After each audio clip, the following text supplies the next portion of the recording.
வணக்கம் எல்லாருக்கும்.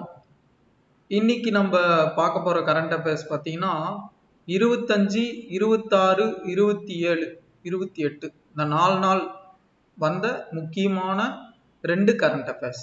இப்போ 4 நாள் நம்ம வீடியோ போடல, அதனால மொத்தமா சேர்த்து இன்னைக்கு நம்ம போடுறோம். சரி, ஓகே.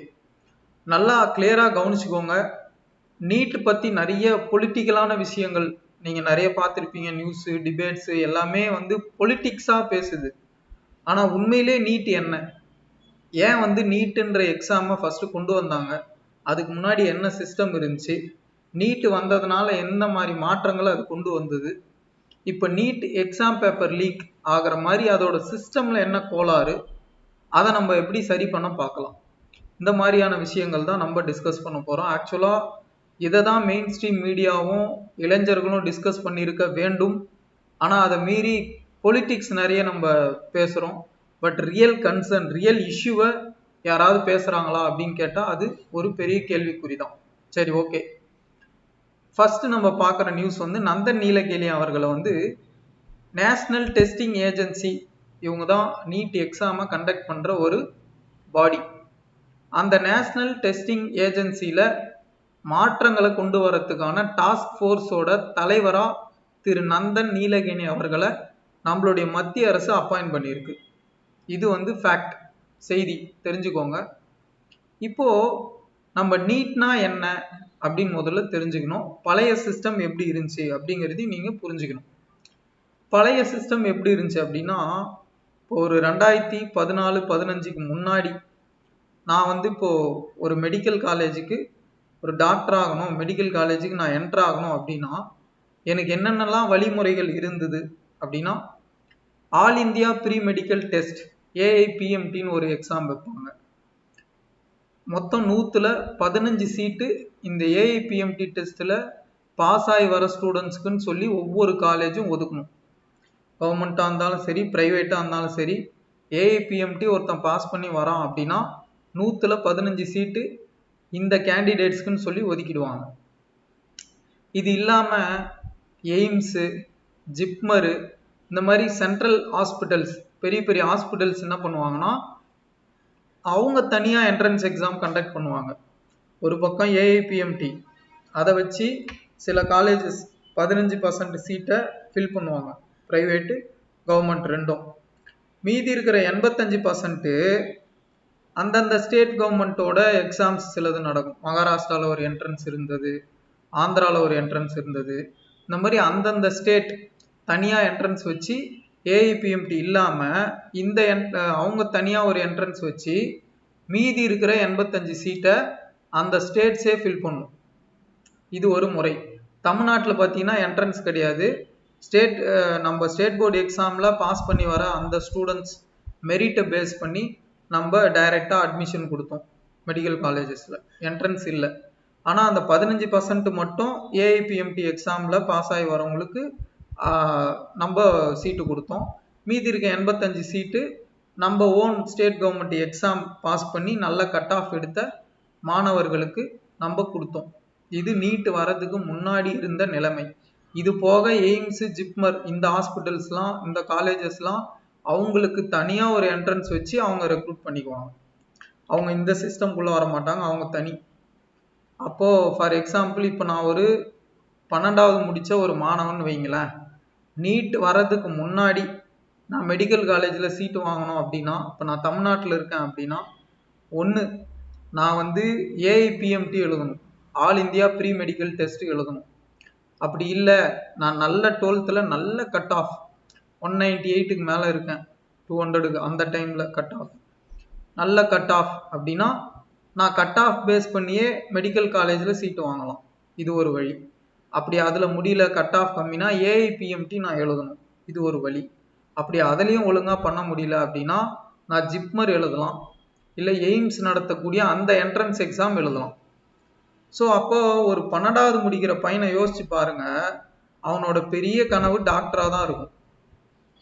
அப்போ அவன் டாக்டர் ஆகிறதுக்கு இத்தனை எக்ஸாம், இது விட்டா அது, அது விட்டா இது, ஒவ்வொன்றும் ஒரு பேட்டர்ன், ஒவ்வொன்றும் ஒவ்வொரு கொஸ்டின் பேப்பர்.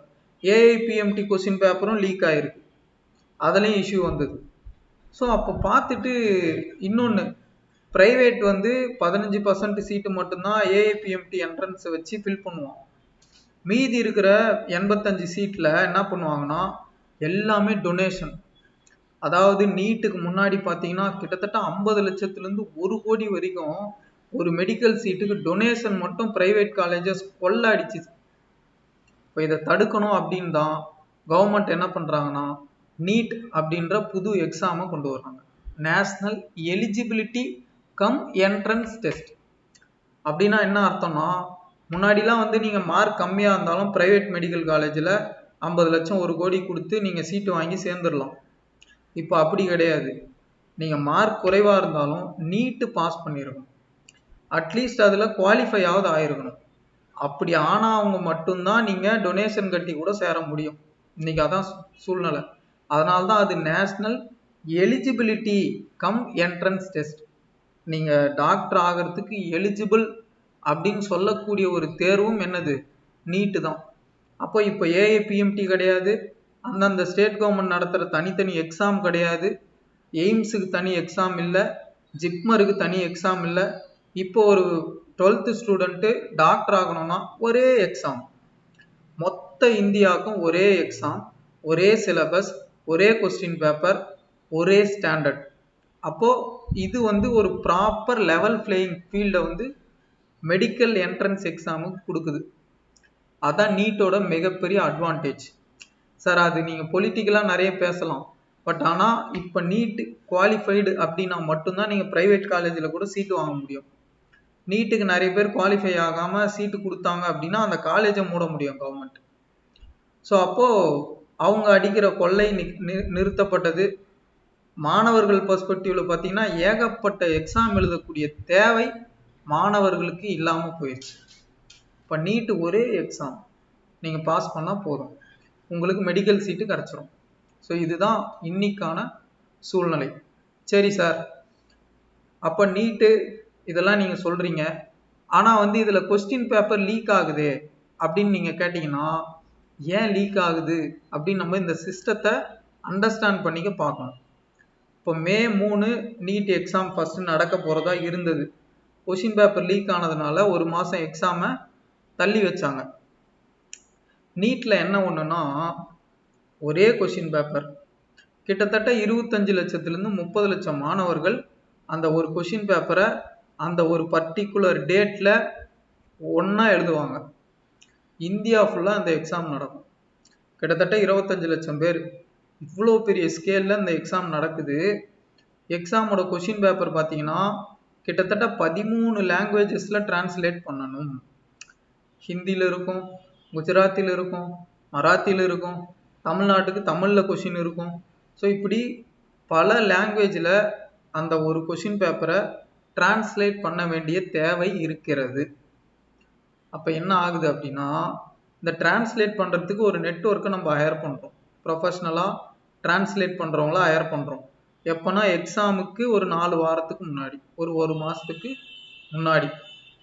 இவங்கெல்லாம் என்ன பண்ணுறாங்கன்னா, இந்த டிரான்ஸ்லேட் பண்ணுறவங்களாம் கொஷினை பார்த்து டிரான்ஸ்லேட் பண்ணும்போது கொஷினை உள்வாங்கிக்கிறான். உள்வாங்கிட்டு அவன் உள்வாங்கினதை கொண்டு போய் தேர்ட் பார்ட்டி மிடில் மேன் கிட்ட போய் சொல்கிறான், இதெல்லாம் தான் கொஸ்டின் நீட்டுக்கு வரப்போகுது அப்படின்னு சொல்லிடுறான். அவனுங்க என்ன பண்ணுறானுங்க, பெரிய கோச்சிங் இன்ஸ்டியூட்ஸு இவங்களுக்கு இந்த கொஸ்டினை ஹேண்ட் ரிட்டன் நோட்ஸாக 5லேருந்து 10 லட்சம் வரைக்கும் வித்துடுறோம் பேரம் பேசி. அப்போ ஒரு வாட்டி ஒரு கொஷின் பேப்பர் ஹேண்ட் ரிட்டனாக இருக்கக்கூடிய அந்த கொஸ்டின்ஸ் உங்களுக்கு வேணும்னா 5லேருந்து 10 லட்சம் நீங்கள் கொடுக்கணும். இப்போ இந்த ப்ரைவேட் கோச்சிங் இன்ஸ்டியூட்ஸ்லாம் என்ன பண்ணுது, இந்த மாதிரி மிடில் மேன்ட்டு தான் அந்த கொஷினை வாங்கி அவங்கக்கிட்ட படிக்கிற ஸ்டூடெண்ட்ஸில் பிக் ஷாட்ஸ், கொஞ்சம் பணம் இருக்கக்கூடிய ஆட்களாக இருப்பாங்க, என் பிள்ளை டாக்டராகவே ஆகணும்னு வெறியோடு இருப்பாங்க, அவனை பிடிப்பான். 12 லட்சம் கொடு, 15 லட்சம் கொடு, உனக்கு நீட் கொஷின் பேப்பரை நான் கொடுக்குறேன். இப்படி தான் வந்து இந்த நெட்வொர்க் வந்து ஆப்ரேட் ஆகுது. இப்போ இதில் பிரச்சனை என்ன அப்படின்னா, சிஸ்டம் வந்து சென்ட்ரலைஸ்டாக இருக்குது. சென்ட்ரலாக அந்த கொஷின் பேப்பரை டிரான்ஸ்லேட் பண்ணுறவனுங்க இருக்கிறானுங்க பார்த்தீங்களா, அவனுங்களுக்கு எல்லா கொஷினும் தெரிஞ்சுது. அவனுங்க பார்க்குற அந்த கொஸ்டின் தான் நீட் எக்ஸாம் பேப்பரில் கொஸ்டின் வரப்போகுது. அப்போ ஆட்டோமேட்டிக்காக அவன் என்ன யோசிப்பான், ஆஹா இதை லீக் பண்ணால் நல்லா சம்பாதிக்கலாமேன்னு சொல்லி அவனோட ஆசையை அப்படியே அந்த கொஸ்டின்ஸ் வந்து தூண்டுது. சரி சார், மற்ற எக்ஸாம்ஸ்லாம் எப்படி நடக்குது? இப்போ ஜேஇ எப்படி நடக்குதுன்னு கேட்டிங்கன்னா, ஜாயிண்ட் என்ட்ரன்ஸ் எக்ஸாம் ஐஐடிக்கு நடக்கும். இந்த எக்ஸாம் எப்படி நடக்குதுன்னு கேட்டிங்கன்னா, ஆல்ரெடி வந்து ஒரு 10,000 கொஸ்டின் கிட்ட எடுத்து வச்சிருவாங்க. அந்த கொஸ்டின்ஸ்லேருந்து ஏஐ மாதிரியான சிஸ்டமை யூஸ் பண்ணி தேவையான கொஸ்டினை ரேண்டமாக எடுப்பாங்க. அந்த கோடு வந்து எந்த கொஸ்டினை கொண்டு வந்து கொடுக்க போகுதுன்னு யாருக்குமே தெரியாது. அதே மாதிரி எக்ஸாமும் கம்ப்யூட்டர் பேஸ்டாக நடக்கும். ஜேஇ நீங்கள் லாகின் ஐடி போடுறதுக்கு 30 மினிட்ஸுக்கு முன்னாடி தான் கொஸ்டினே அன்லாக் ஆகும், டீக்ரிப்ட் ஆகும். அப்போ அங்கே காப்பி அடிக்கிறதோ இல்லை அந்த கொஸ்டின் பேப்பர் லீக் பண்ணுறதுக்கோ 0% சான்ஸ். எதுலனா ஜேஇயில். அப்போ நீட்டில் எக்ஸாம் சென்ட்ரலைஸ்டாக நடக்குது, கம்ப்யூட்டர் பேஸ்டு இல்லை, பென் அண்ட் பேப்பர் தான். இதில் 13 லாங்குவேஜுக்கு டிரான்ஸ்லேட் பண்ணுற தேவை வருது. அப்போ இந்த காரணங்களால் என்ன ஆகுதுன்னா, கொஸ்டின் பேப்பர் இந்த சிஸ்டமில் எவனோ ஒருத்தன் பணத்துக்கு ஆசைப்பட்டா போதும், முடிஞ்சது, சோலி முடிஞ்சு லீக் ஆகிடும். அப்போ இந்த சிஸ்டம் ரொம்ப பர்ஃபெக்டாக எவனுமே பணத்தாசை பிடிக்காமல் இருந்தால் மட்டும்தான் நீங்கள் லீக் ப்ரூஃபான நீட் எக்ஸாம் நடத்த முடியும். அது சாத்தியமா? மனுஷனுக்கு பண ஆசை வந்தே ஆகும், வந்து தீரும். அது மாற்ற முடியாது. அப்போ நம்ம என்ன பண்ணணும்? சிஸ்டமாக மாற்றணும். அதுக்கு தான் நந்தன் நீலகனியை அப்பாயிண்ட் பண்ணியிருக்கிறாங்க. இவர் என்ன பண்ண போகிறார் அப்படின்னா, கொஞ்சம் டிஜிட்டலைஸ் பண்ண போகிறாரு. நிறைய கொஸ்டின்ஸை எடுத்துடுறது, முன்னாடியே எடுத்துட்டு ஏஐ சிஸ்டம் மாதிரி யூஸ் பண்ணி அது வந்து எடுத்துரும் கொஸ்டினை. எந்த கொஸ்டின் எக்ஸாமுக்கு வரப்போகுது அப்படின்னு வந்து எந்த ப்ரொஃபஸருக்குமே தெரியாது. ஒரு 100 ப்ரொஃபஸர், ஒரு 1000 ப்ரொஃபஸர்கிட்ட 100 கொஸ்டின் எடுப்பாங்க, பல ஆயிரம் கொஸ்டின் குவிஞ்சிரும். அதுலேருந்து அந்த சிஸ்டம் வந்து எந்த கொஸ்டினை ரேண்டமாக பிக் பண்ணி எடுக்க போகுதுன்னு யாருக்குமே தெரியாது. அப்போ இங்கே லீக் ஆக வாய்ப்பு இல்லை.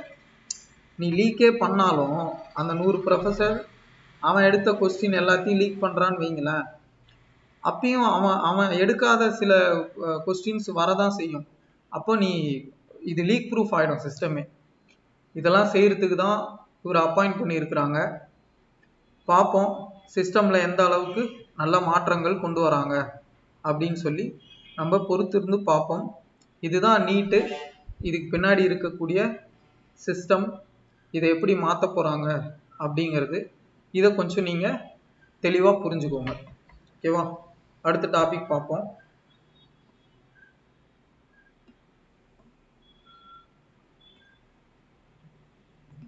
அடுத்து நம்மளோட சாரநாத் பில்லர். இங்கே தான் புத்தா வந்து தன்னுடைய முதல் ஸ்பீச்சை கொடுக்குறாரு அவர் ஞானம் அடைஞ்சக்கப்புறம். புத்தர் ஞானம் அடைகிறது அப்படின்றதுக்கு பின்னாடி இந்த ஸ்பீச் கொடுத்ததுக்கு பின்னாடி ஒரு சின்ன கதை இருக்குது. இந்த கதையை சொல்கிறேன், கேட்டுக்கோங்க. என்ன கதை அப்படின்னா, ஒரு 6 வருஷமாக புத்தர் வந்து உணவு பயங்கரமான கட்டுப்பாடு, ப்ராப்பரான உணவு உண்ணலை, உணவை ரொம்ப குறைச்சிக்கிறாரு. குறைச்சி கடுமையான சாதனம், கடுமையான யோக பயிற்சி. அவர் கூட இருந்து ஒரு 5 பேர் பார்த்துக்கிட்டே இருக்கிறாங்க. இவர் இந்த அளவு கடுமையாக சாதனா பண்ணுறாரு, இவர் ஞானம் அடைஞ்சிருவார் அப்படின்னு சொல்லி அவங்க வெயிட் பண்ணிட்டு இருக்காங்க. புத்தர் எப்போ ஞானம் அடைவார், அவர்கிட்ட இருந்து அந்த ஞானத்தை இவங்க எப்போ கற்றுக்கலாம் அப்படின்னு வெயிட் பண்ணிட்டு இருக்காங்க. ஸோ ஒரு கட்டத்தில் புத்தருக்கு என்ன புரிதல் வருதுன்னா, இப்படி கடுமையான சாதனம், உடலை வருத்திக்கிறது, சாப்பாடு கம்மியாக சாப்பிட்டுக்கிறது, இதனாலலாம் நம்மளுக்கு ஞானம் கிடைக்காது அப்படின்ற புரிதலுக்கு அவர் வராரு. அதனால சுஜாதா அப்படின்ற ஒரு பெண்மணி கொடுக்கக்கூடிய பால் கஞ்சி அதை வந்து அவர் வாங்கி குடிச்சிடுறாரு. அப்போ இவன் சாப்பிட ஆரம்பிச்சிட்டான், இவனுக்கு போகத்தில் நாட்டம் வந்துருச்சு போல அப்படின்னு இந்த 5 சீடர்கள் என்ன நினச்சிக்கிறாங்கன்னா, புத்தருக்கு ஆசைகள் வர ஆரம்பிச்சிருச்சு, அவர் உண்மையான சாதனான்ற பாதையிலேருந்து தள்ளி போயிடுறாருன்னு சொல்லி இவங்களா நினச்சிக்கிட்டு புத்தரை விட்டு அவங்க போயிடுறாங்க. புத்தர் இதை பற்றி கவலைப்படல. அவர் என்ன பண்ணுறாரு, அமைதியாக வந்து போதி மரத்துக்கு அடியில் போய் உட்கார்ந்து, மரணம்னா என்ன, உண்மையான ஞானம்னா என்ன, இது தெரிகிற வரைக்கும் நான் இங்கே தான் இருக்க போகிறேன், இது தெரியல அப்படின்னா இங்கேயே நான் இறந்து போகிறேன், ஒன்று நான் சாகணும் இல்லை ஞானம் அடையணும். அந்த உறுதியோட புத்தர் அந்த மரத்துக்கு கீழே, போதி மரத்துக்கு கீழே உட்கார்றாரு. அப்போ அவருக்கு ஞானம் பிறக்குது. அதுக்கப்புறம் என்ன பண்றாருன்னா, இந்த 5 சீடர்கள் தன்னை திறந்துட்டு போனாங்க பார்த்தீங்களா, அவங்க எங்கன்னு தேடுறாரு. அவங்க இந்த சாரநாத்ன்ற டீர் பார்க்கில் இருக்கிறாங்க. அங்கே போய் அவங்கள சந்திக்க அவர் நெருங்கி போறாரு. இந்த சீடர்கள் முன்னாடியே வந்து இவர் ஞானம் அடையலை, இவர் போகத்தை நோக்கி போறாருன்ற ஒரு கற்பனையில இருந்தாங்க. புத்தர் வரும்போது இவங்க பேசிக்கிட்டாங்க, அவரை பார்த்து நம்ம வணங்கவே கூடாது, அவர் மதிக்கத்தக்க துறவிலாம் இல்லை அப்படின்னு இவங்க பேசிக்கிட்டாங்க. அவர் கிட்ட வர வர அவங்களோட ஒப்பீனியன் அப்படியே மாறுது. அந்த ஞானம் அடைஞ்ச புத்தரோட அந்த வீச்சு இந்த 5 பேர் அப்படியே கவர்ந்து இழுக்குது. அவர்கிட்ட போறாங்க, அப்படியே அவரை காலில் விழுந்து அவரை வணங்குறாங்க. இதுக்கு முன்னாடி பார்த்த புத்தர் அவர் இல்லை அப்படின்ற புரிதல் அவங்களுக்கு கிடைச்சிருச்சு. அப்போ அவங்களுக்கு புத்தர் தான் எப்படி ஞானம் அடைஞ்சோம் அப்படின்ற அந்த புரிதலை அவங்களுக்கு கொண்டு வர முயற்சி பண்றாரு. அதுதான் சாரநாத்ல அவர் பண்ணக்கூடிய முதல் பிரசங்கம். ஞானம் அடைஞ்சதுக்கப்புறம் புத்தர் செய்யக்கூடிய முதல் பிரசங்கம் அங்கதான் நடக்குது. அதுக்கு பேரு தர்ம சக்கர பிரவர்த்தனா. இப்போ அந்த அவரு முதல் பிரசங்கம் பண்ணாரு பார்த்தீங்களா, அங்க இருக்கக்கூடிய ஸ்தூபிகள் இதுக்கெல்லாம் ஒன்னா சேர்த்து யுனெஸ்கோவோட உலக பாரம்பரிய சின்னமா அதை அனௌன்ஸ் பண்ணியிருக்கிறாங்க. இதுக்கு நிறைய ப்ரொசீஜர் இருக்கு. இப்போ நீங்க யுனெஸ்கோ வேர்ல்டு ஹெரிட்டேஜ் சைட்டா ஆக்கணும் அப்படின்னா 6 ஸ்டெப் ஃபாலோ பண்ணணும். ஃபர்ஸ்ட் இந்தியாவில் டென்டேட்டிவ் லிஸ்ட்ல அதை வைக்கணும். அதுக்கப்புறம் அவங்க வந்து சில கிரைட்டீரியாஸ் வச்சிருப்பாங்க, number 2, 3. Second step, third step எல்லாமே இந்த கிரைட்டீரியா தான். 4th ஸ்டெப்பு அவங்க குழு வந்து எவாலுவேட் பண்ணும், உண்மையிலே ஒர்த்தா அந்த சைட்டு அப்படின்னு.